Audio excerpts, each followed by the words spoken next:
여러분, 우리 인생의 제일 큰 사건이라고 하면 무엇일까요? 우리 모두가 살아가는 인생의 제일 큰 사건은 사실은 태어나는 것하고 죽는 것, 이 두 가지입니다. 그런데 이미 태어났기에 우리 모두가 지금 예배를 드리고 있으니까 우리 인생의 가장 큰 사건 중에 남아있는 사건은 죽음이다, 이렇게 우리가 생각할 수 있습니다. 그럼 우리가 죽음을 어떻게 받아들여야 되는가? 이 세상의 모든 인간이 발전시킨 문학이나 예술이나 그 어떤 학문 영역도 죽음에 대해서 해석할 뿐이지 그 죽음을 극복하는 방법은 제시하지 않습니다. 심지어 과학이라고 해도 인간의 죽음을 어떻게 하면 죽지 않고 좀 더 수명을 연장시킬 수 있을까 하는 것은 가능하지만 죽음을 극복해서 영원한 생명을 얻게 하는 방법은 과학도 줄 수가 없습니다. 죽음을 해석하는 것인데, 그러면 죽음의 극복에 대한 학문이 없는가? 가만히 생각해 보면 죽음을 극복하는 것에 대한 이론을 관심 가지는 학문 영역이 종교지요. 그런데 그 종교 중에서도 죽음을 극복하는 유일한 해결책을 제시하는 것이 기독교인 줄로 믿습니다. 그래서 우리는 기독교를 구원의 종교다, 인간을 절대절망인 죽음으로부터 극복하는 방법을 제시하는 유일한 종교다, 이렇게 우리가 믿고 있습니다. 그래서 오늘 이 시간에 예수님께서 부활하신 이 예수님의 죽음과 그리고 부활, 이것을 통해서 우리가 이 죽음을 어떻게 극복하고 우리의 부활을 어떻게 받아들여야 되는가 하는 질문에 대해서 말씀을 살펴보도록 하겠습니다. 자, 먼저 우리 예수님께서는 십자가에서 돌아가셨습니다.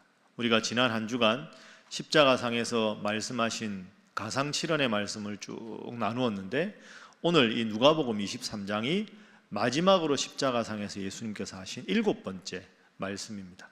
누가복음 23장 46절, 자, 우리 함께 읽어봅니다. 시작.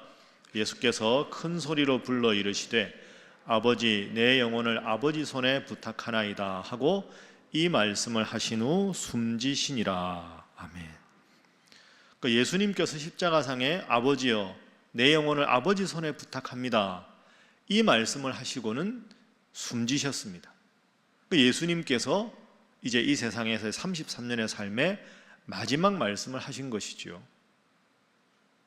그런데 예수님의 이 인생을 성경을 통해 살펴보면 예수님은 돌아가시기 전에 이미 자기가 어떻게 돌아가셔야 할지를 알고 계셨습니다. 우리가 지난주에 베드로 고백을 간단하게 한번 살펴봤는데요, 마태복음 16장에 그 21절에 보면 예수님께서 이렇게 말씀하셨습니다.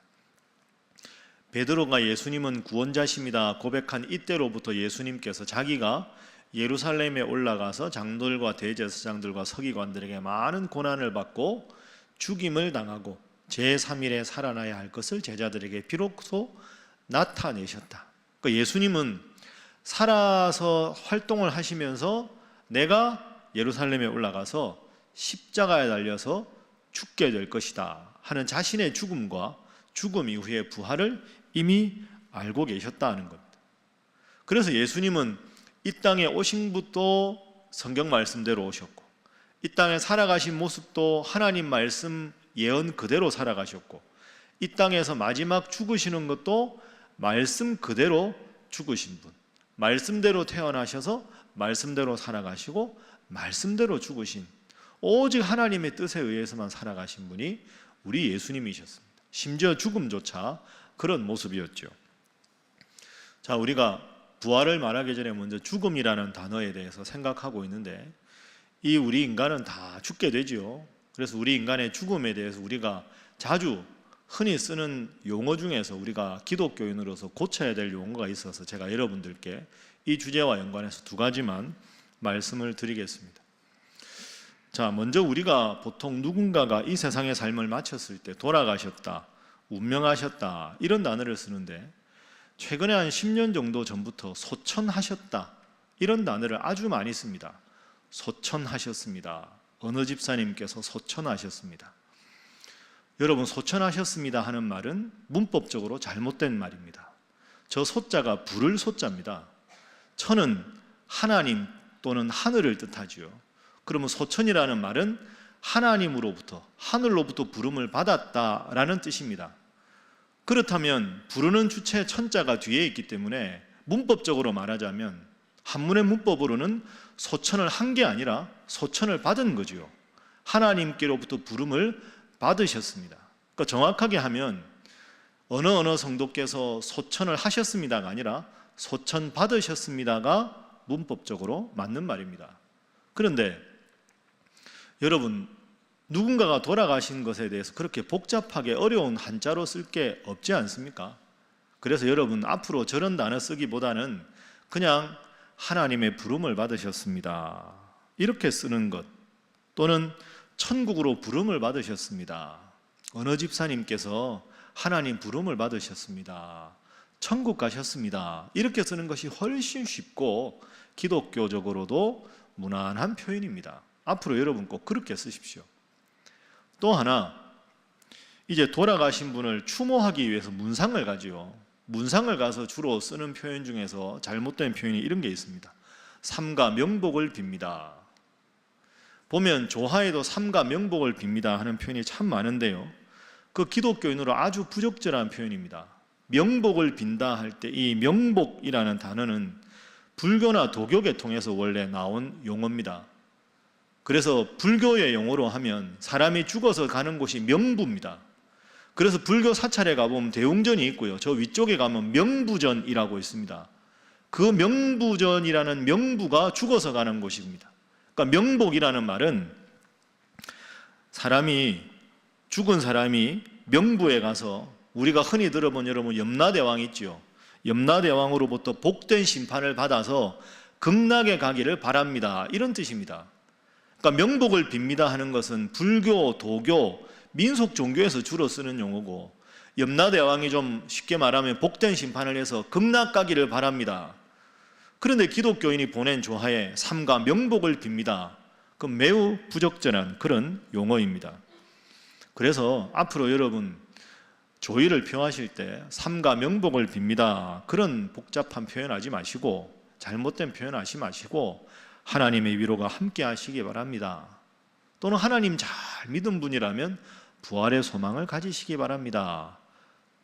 유족들을 위로할 때도 천국 소망으로 위로받으십시오, 부활의 소망으로 위로받으십시오 하고 정중하고 예의를 갖추어서 슬퍼하는 유족들이 천국의 소망으로 위로받을 수 있도록 하는 것, 그것이 기독교인이 문상 가서 해야 되는 바람직한 예입니다. 자, 그러면 이제 믿는 사람들이 죽음 이후에 우리가 기대하는 것은 부활과 영생입니다. 이 주제에 대해서 한번 살펴보죠. 우리 예수님 믿는 사람들은 어떤 내세관을 가져야 하는가?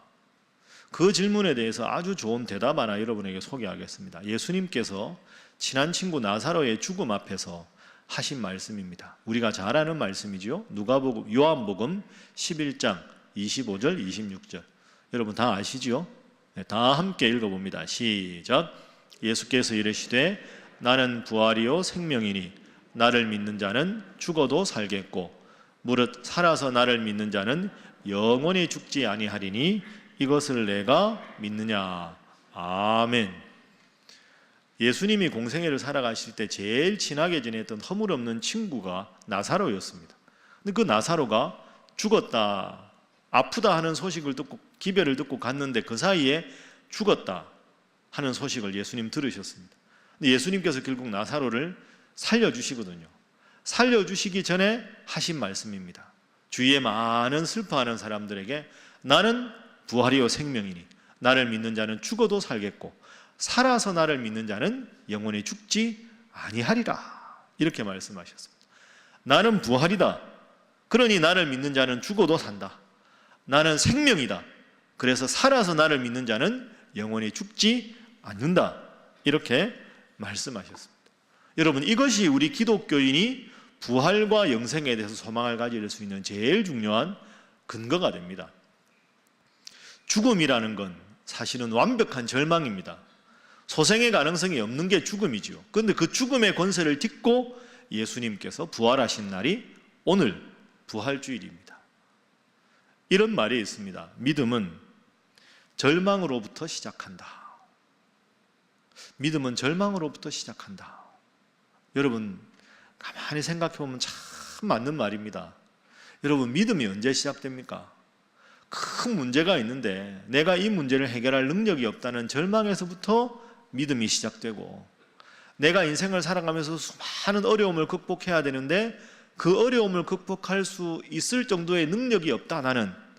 나에 대한 심각한 절망을 느낄 때, 그때부터 하나님을 향한 믿음이 시작되는 것이죠. 그런데 절망 중에 제일 큰 절망이 죽음입니다. 그런데 기독교인들은 그 죽음이 완벽한 절망이 아니라 예수님께서 말씀하신 대로 나는 부활이요 생명이다 하셨으니 나를 믿는 자는 죽어도 살고 살아서 나를 믿는 자는 영원히 죽지 않는다 말씀하셨으니, 이 완벽한 절망일 죽음을 딛고 부활을 소망하는 것이 기독교인의 삶인 줄로 믿습니다. 그래서 그 부활을 믿기 때문에 아무리 희망이 없는 절망적인 상황이라도 희망을 품고 항상 기뻐하고 쉬지 말고 기도하고 범사에 감사하고 살아가는 것, 그게 예수님의 부활을 믿는 우리의 삶인 줄로 믿습니다. 제가 여러분에게 묻습니다. 여러분 예수님 부활하신 것을 믿으십니까? 여러분도 부활하실 것을 믿으십니까? 그렇다면 완벽한 절망인 죽음이 나를 엄습하지 못하고 내가 부활하니까 이 세상에 살아갈 때도 그 부활 신앙으로 힘들고 어려워도 주님이 함께 하시면 이 어려움을 극복할 수 있다, 그런 마음으로 힘들어도 씩씩하게 능력을 하나님께 의지하고 그러고 살아가는 것, 그게 우리의 삶이 아니겠습니까? 힘들고 어려울 때로 가슴을 펴시고 주님 믿는 믿음으로 승리하는 여러분 다 되시기를 주님 이름으로 축복합니다. 그래서 우리 기독교인의 인생 철학은 이겁니다. 첫 번째는 죽음은 숙명적으로 다가오지만 죽음이 끝이 아니다. 두 번째, 죽음 이후에는 부활이 있다. 세 번째, 부활한 다음에 저 천국에서 영원히 주님과 함께 행복하게 살 것이다.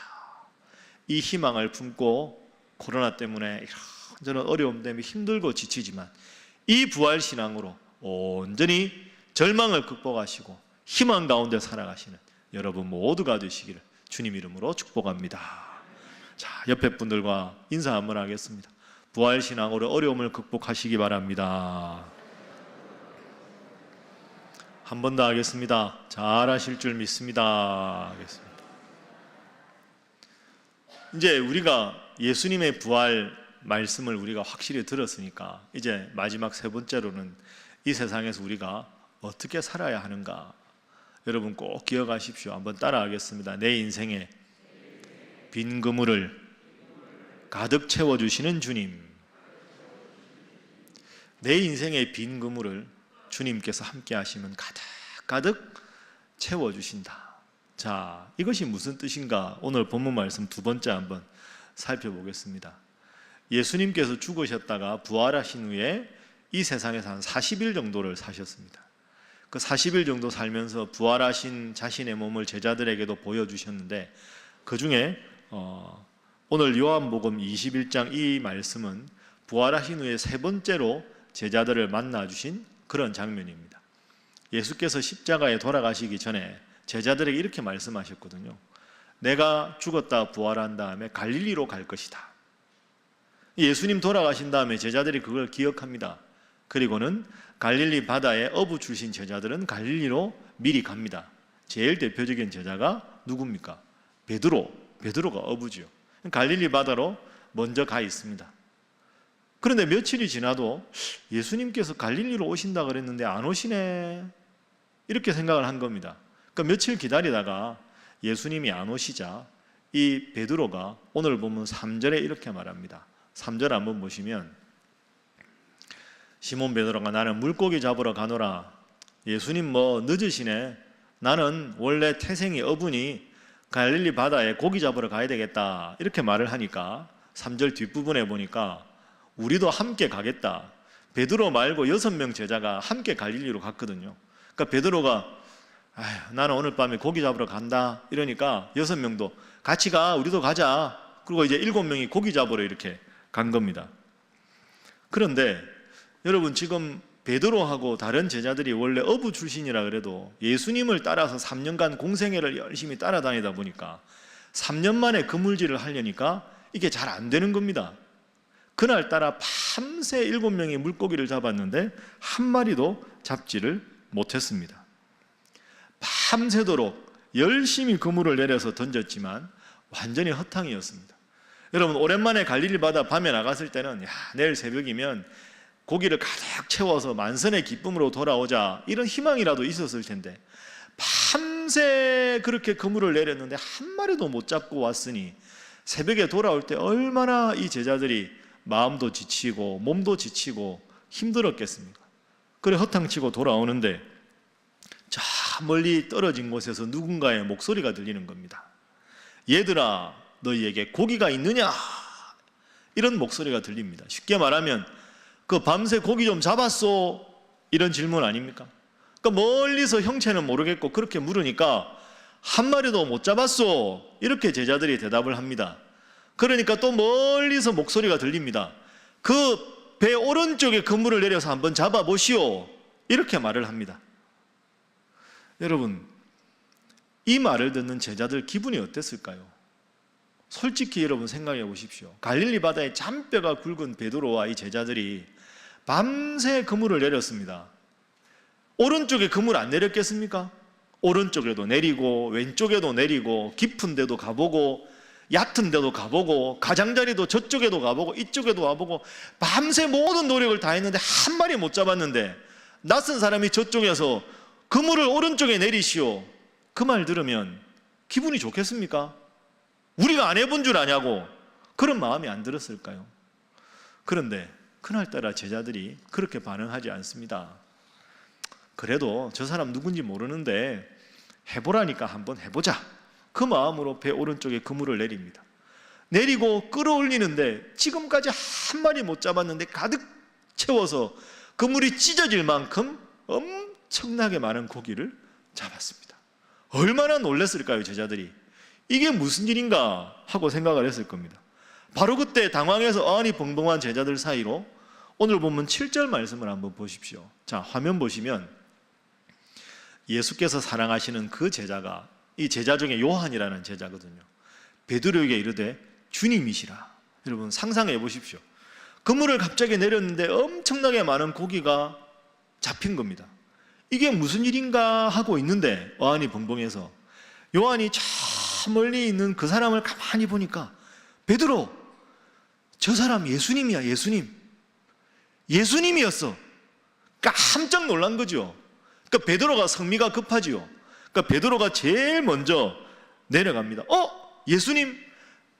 빨리 내려가서 옷을 입고 예수님께 갑니다. 그러니까 다른 제자들도 배를 대고 보니까 바로 그분이 예수님이었습니다. 그래서 깜짝 놀라서 예수님을 만나보는데 멀리 계신 예수님께서 베드로와 제자들이 오는 사이에 무엇을 하고 계셨는가? 자, 9절 말씀 한번 보십시오. 9절. 자, 함께 한번 읽어볼까요? 자, 시작. 육지에 올라보니 숯불이 있는데 그 위에 생선이 놓였고 떡도 놓였더라. 아멘.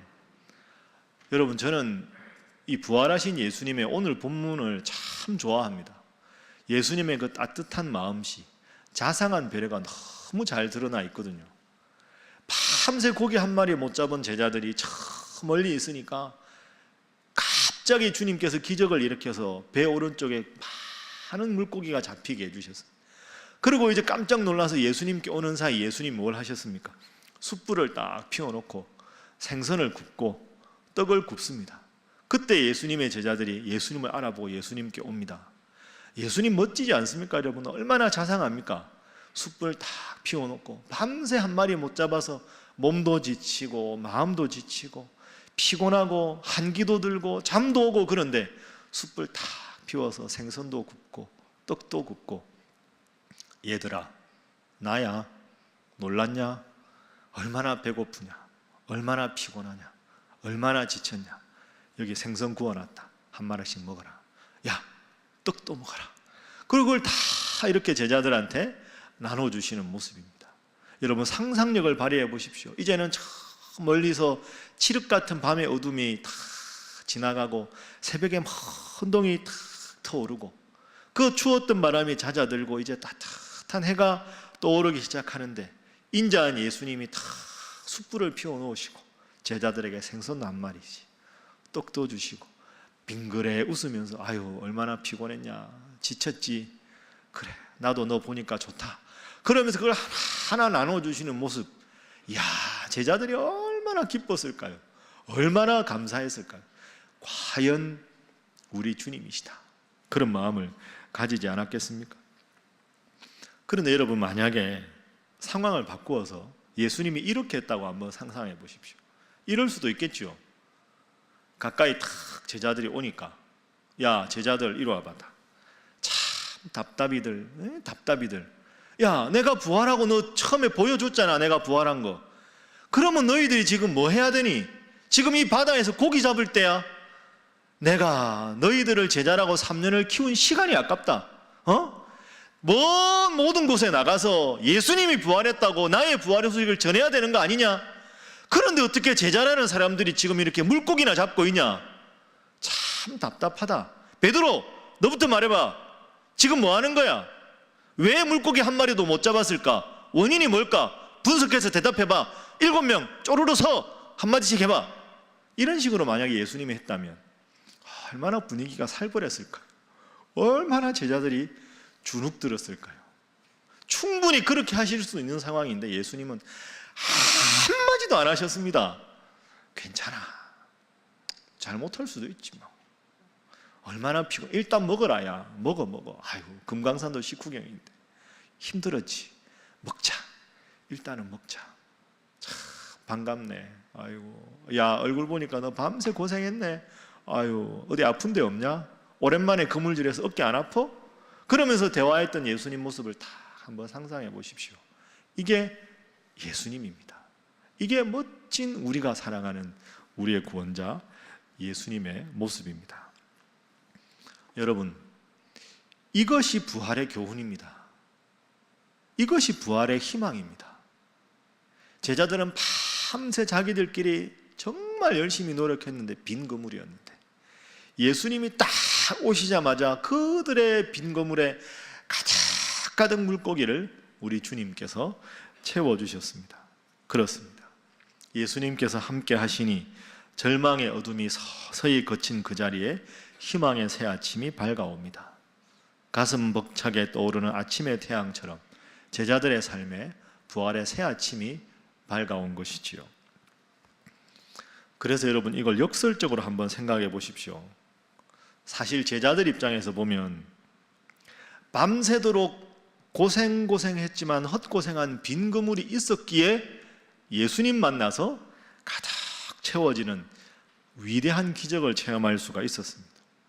성경 곳곳에 이런 기사가 나오죠. 완벽한 절망이었는데 하나님 만나서 예수님이 함께 하셔서 기적적인 능력이 체험한 것이 얼마나 많습니까? 대표적으로 출애굽 생각해 보십시오. 앞에는 홍해 바다가 가로막혀 있고 뒤에는 애굽의 군대가 쫓아오고 이럴 수도 없고 저럴 수도 없는 그런 절망적인 상황이 있었기에 주님 하나님께서 홍해를 가르고 그 바다를 육지처럼 건너가게 하셨습니다.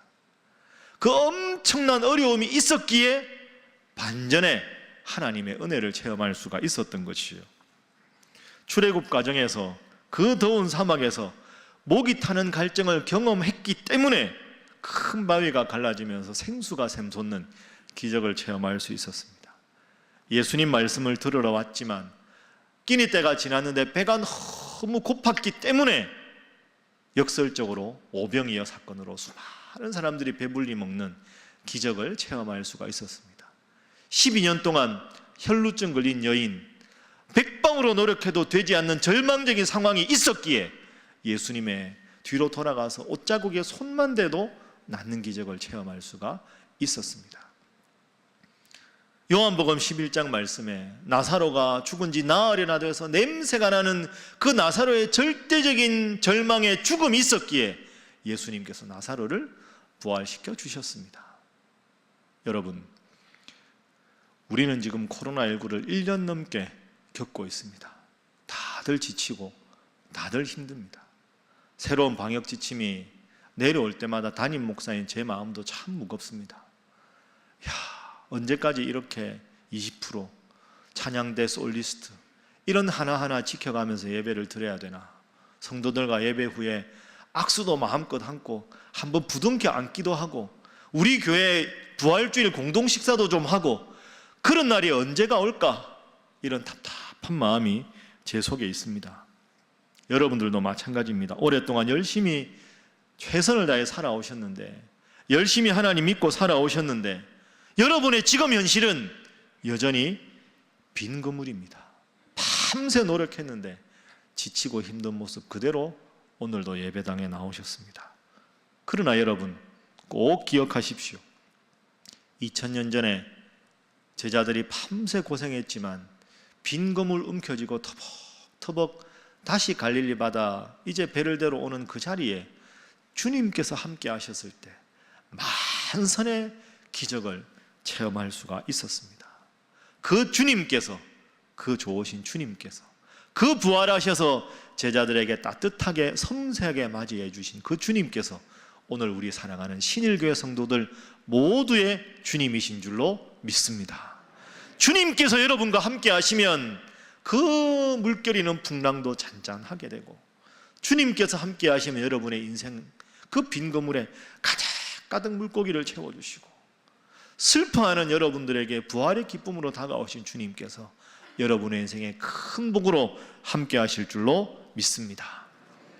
말씀을 정리하겠습니다. 사랑하는 우리 신일의 성도 여러분, 죽음을 딛고 부활하신 우리 주님께서 오늘 여러분의 힘든 인생에 함께 하십니다. 그 하나님을 꼭 믿고 그 예수님을 꼭 믿으십시오. 힘들고 어려운 시기를 겪고 있습니다. 이럴 때 여러분 꼭 시편 말씀을 기억하시고 위로를 받으십시오. 자, 시편 126편 5절 6절 말씀 우리 다 함께 읽어보겠습니다. 시작. 눈물을 흘리며 씨를 뿌리는 자는 기쁨으로 거두리로다. 울며 씨를 뿌리러 나가는 자는 반드시 기쁨으로 그 곡식단을 가지고 돌아오리로다. 아멘. 눈물을 흘리며 씨를 뿌리더라도 기쁨으로 거두게 해주시는 주님. 씨를 뿌리러 나가는 자는 반드시 기쁨으로 돌아올 그날을 여러분 꼭 기억하시고 좀 더 기다리고 좀 더 주님 앞에 기도하고 좀 더 주님 앞에 헌신해서 울며 씨를 뿌리는 지금 이 여러분의 인생의 빈 그물에 가득 채워주시는 은혜의 주님, 사랑의 주님, 부활의 주님을 삶 속에서 깊이 체험하시는 우리 사랑하는 신일의 모든 성도들 되시기를 주님 이름으로 축복합니다. 기도하겠습니다. 사랑의 하나님, 죽음 권세를 이기시고 친히 부활하신 주님을 찬양합니다. 또한 우리에게도 부활의 소망과 영생의 기쁨을 주시니 감사합니다. 절대절망인 죽음을 딛고 부활의 주로 우뚝 서신 주님, 이 주님을 내 삶의 구원자로 모시고 힘들고 모진 세월 속에서도 주님 때문에 빈 그물에 가득 고기를 잡은 제자들처럼 더 주님 주시는 풍성한 복과 은혜를 누리는 그날까지 주님 바라보며 믿음 생활 잘하는, 좀 더 믿음 갖고 기다리는 우리 사랑하는 신일의 모든 성도들 되게 하여 주옵소서. 우리 인생의 빈 그물에 넉넉하게 채워주시는 사랑 많으신 예수님의 이름으로 기도하옵나이다. 아멘.